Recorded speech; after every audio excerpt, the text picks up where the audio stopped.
সামনে এর আগেও বলবার কারণে আমাদেরকে অনেকবার বিভিন্ন ট্যাগিং দেওয়া হয়েছে। আমরা কখনো জামাতের বি টিম, কখনো এনসিপির বি টিম, কখনো কার বি টিম সে নিজেও জানে না, তবে কারো না কারো বি টিম। এই যৌক্তিক সমালোচনা করেছি। যদি বি টিম না বলে সমালোচনাগুলো একটু আমলে নিতেন তাহলে আজকে আপনাদের এই পরিণতি হইতো না। নাম্বার এক, বিএনপি আপনাদেরকে মনে করাই দেই উদ্ধত্ত অহমিকা। আপনাদের বডি ল্যাঙ্গুয়েজে, আরে ভাই 1 বছর আগে ছিলেন বিলাই, টক শোতে যান নাই, অনলাইনে কানেক্টেড হইছেন, সেখানেও কে যেন নক করছে, বাসা থুয়ে দৌড়াইতেছেন, মানে এটা তো আমরা মানি। এর মানে আপনারা বিলেই তো ছিলেন। এখন আপনি বাঘ হয়ে উঠছেন, সেই বাঘের কণ্ঠ কার সাথে দেখাইতেছেন? এই দেশের নিরীহ মানুষের সাথে। আওয়ামী লীগ কয়টা ধরে ছেঁচতে পারছেন? কয়টা আওয়ামী লীগের বিরুদ্ধে অ্যাকশনে যাইতে পারছেন? কোটি কোটি টাকা খায় ওই হাজিব সেলিমের লোক স্টেজে উঠান। অধ্যত্ব আর অহমিকা আপনারা এইবার লাস্ট চান্স, যদি বাদ দিতে না পারেন আপনাদের দেশে আর কোনো রাজনীতি থাকবে না, মানে থাকবে না, মনে রাখেন। চূড়ান্ত অধ্যত্ব এবং অহমিকার সিম্বল ছিল শেখ হাসিনা। শুধু তার পদত্যাগ না, পতন হয়েছে, দিল্লিতে গিয়ে লুকাইতে হয়েছে। সুতরাং আপনারা তো তার ধারে কাছেও না। সালাউদ্দিন ভাই থেকে শুরু করে অন্যান্যরা সংস্কার কমিশনে যেই গার্ডস নিয়ে, যেই অ্যাটিটিউডে কথা বলেন, আমরা আহত হই। আমরা আপনাদেরকে শ্রদ্ধা করতে চাই। সালাউদ্দিন ভাই, আপনি গুম ছিলেন, বিএনপির কত মানুষের জীবন মেসাকার হয়ে গেছে, তাদেরকে ইন্টারভিউ করে দেখেন। প্রত্যেকটা মানুষ বিএনপির এই আচরণে, যারা বিএনপির জন্য জীবন দিছে, তারা আহত, তারা কাউরে বলতে পারে না। আমাদেরকে অগণিত বিএনপি কর্মীরা ধরে বলে, ভাই আপনারা যেটা বলেন এইটা শতভাগ সত্য, একটা দলের কাঠামোর মধ্যে আছি, বলতে পারতেছি না, কিন্তু এভাবে নেওয়া যায় না। আপনারা কাদেরকে বুদ্ধিজীবী বানাইছেন? তো এই অধ্যত্ব আর অহমিকা থেকে বের হন। নাম্বার দুই, এর কথা না বললেই না, বললে খুব মানে এটা ছোট মনে হয়, তবুও এই যে দুবু দলের নয়ন সাহ, এর কাজই হইলো সম্ভবত উনি বিএনপির থাপড়ানো বিষয়ক সেক্রেটারি। যারে ভাই তার থাপড়ায়, কি অ্যাটিটিউড ভাই! বিএনপির বিরাট সমাবেশ, সে হাঁটতেছে, সামনে একজন আইসক্রিম এলা সমানে থাপড়াইতেছে। ওমা কি আনন্দ! স্টেজের সামনে এক ভদ্রলোক তার মাথার উপর থাপ্পড় দিতেছে। ব্যাপার হলো এই যে সে থাপড়াইতেছে, এইটা ভিডিওতে মানুষ মিডিয়ায় দেখতেছে, বিএনপি এইটার বিরুদ্ধে কোনো অবস্থান নিছে? অফিসিয়ালি তারে বলছে যে এরকম থাপড়াথাপড়ি সে কেন করে? সে এইটাকে এনজয় করতেছে। এর মানে হলো বিএনপির বিরুদ্ধে আমরাও যদি বলি আমাদেরকে এরকম থাপড়ানো হবে। এই থাপড়ানোর ট্রায়াল দিতেছে তারা। এই নয়নেরা যদি হয় বিএনপির ফিগার, যারা এখন মানুষের খালি সমানে থাপড়ায় ডানে বামে তাকাইয়া, তাহলে সেই দলের যারা নীতি আছে তারা মানুষটা পাথর মারবে না মারবে কি? চুমা দিয়ে মাইরে ফেলবে মানুষরে।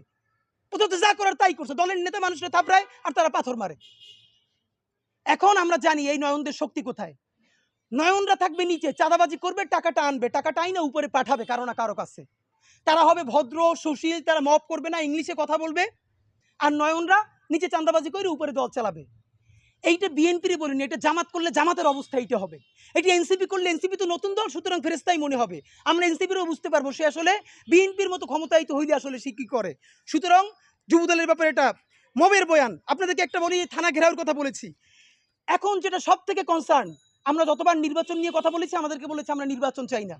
আপনারা নিজেরা কেউ বুকে হাত দিয়ে বলতে পারবেন যে এই যে অবস্থা বর্তমান দেশে চলতেছে, ভাবেন প্রকাশ্য দিবালোকে পাথর মেরে মানুষ মারা হচ্ছে, এই ভিডিও কোনো মিডিয়াতে আসে নাই, তৃতীয় দিনে যখন সোশ্যাল মিডিয়া আসলো তারপর একটা প্রেশার তৈরি হলো, এখন গ্রেফতার হচ্ছে ঢাকায় প্রকাশ্য দিবালোকে। এই পুলিশের গার্ডস নিয়ে, এই আমলাতন্ত্র নিয়ে, এই সরকার নিয়ে এই দেশে কি নির্বাচন হবে? নির্বাচন তো হবেই না। আপনাদেরকে বলি, নির্বাচন নামে শত শত মানুষের জীবন চলে যাবে। আমাদের ধারণা সেই সিচুয়েশনকে তৈরি করে বাংলাদেশে আর একটা 111 বা আর একটা এমার্জেন্সি তৈরি হবে।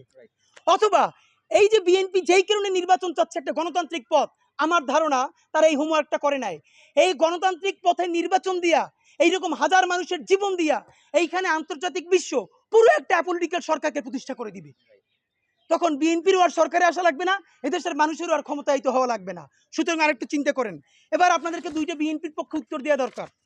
তারা বারবার বলে ব্যক্তির দায় কে দল নিবে। এখন আমারও প্রশ্ন, আসলে ব্যক্তির দায় কে নিবে?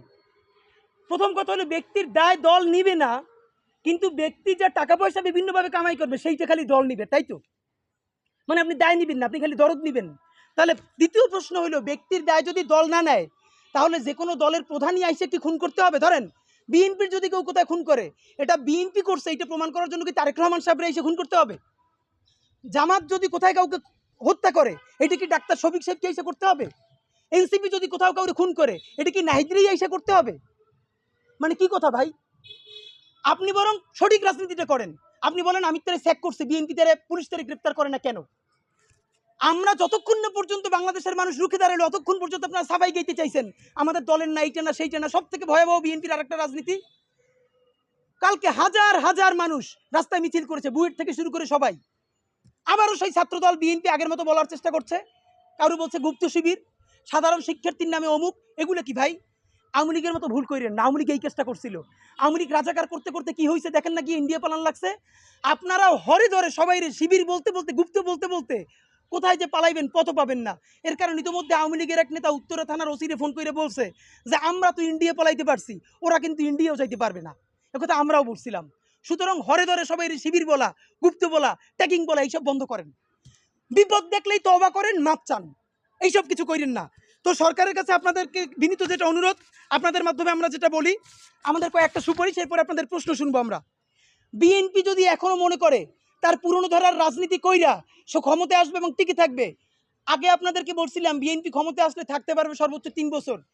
আজকে সময় আরো কম মনে হইতেছে। বিএনপি যদি বিপুল ভোটে না 300-তে 300 জিততে আসে, এই অবস্থায় সে 2 বছরের বেশি সরকার রান করাইতে পারবে না।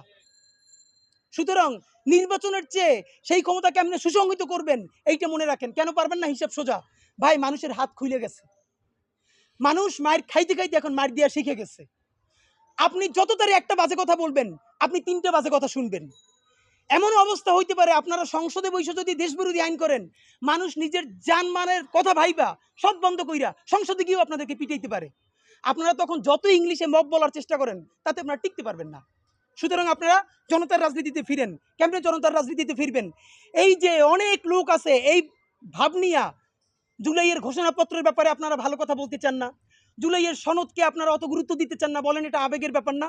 বিএনপির একটাই পরিত্রাণের উপায়, আপনাদের মাধ্যমে বলতে চাই, ভালোবাসা লাশ সমালোচনাটা করি।